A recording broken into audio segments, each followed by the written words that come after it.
Well, the Chicago Bulls struck early in free agency, signing Jevon Carter to a 3-year, $20 million deal, getting their point guard, their new, we'll see if he's a starting point guard, but the Chicago Bulls get their point guard for 3 years, $20 million. That averages out to a $6.5 million deal. This guy is a downright defensive dog, a player that averages 40% shooting from three-point range for his career, one of the best assist-to-turnover ratios in the NBA for players that have played his minutes. Yes, he's not played a ton of minutes in the NBA, but the Bulls get a dog defensively that can come in, operate, run the offense, and take and hit open shots. Is it a perfect point guard for the Chicago Bulls? That remains to be seen, but they get a point guard that fits right into the team, doesn't take a lot of money, still has a lot of their mid-level exception that they can go and use now to go out and still add some shooter size, whatever, to this team. The Chicago Bulls, on top of re-signing Kobe White for 3 years, $33 million, which is the final number on that, the Bulls have now made their move. Their point guard situation is taken care of, right? It's going to be Alex Caruso, Jevon Carter, two defensive dogs probably holding down that that point guard position.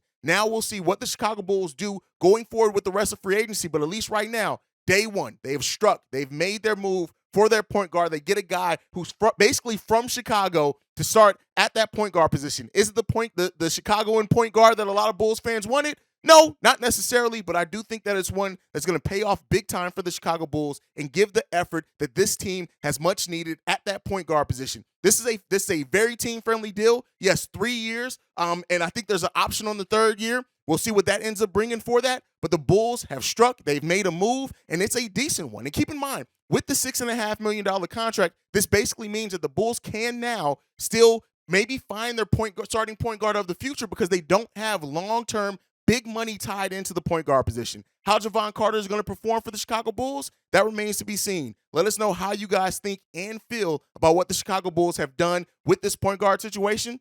And we'll stay tuned in here. Make sure you guys stay tuned in to Chicago Bulls Central, the number one spot for everything Chicago Bulls related, as we're going to be bringing up-to-the-minute updates on everything that the Bulls do in free agency. Thank you for tuning in. Love you guys. Go Bulls. Peace, y'all. This has been a presentation of the Break Media.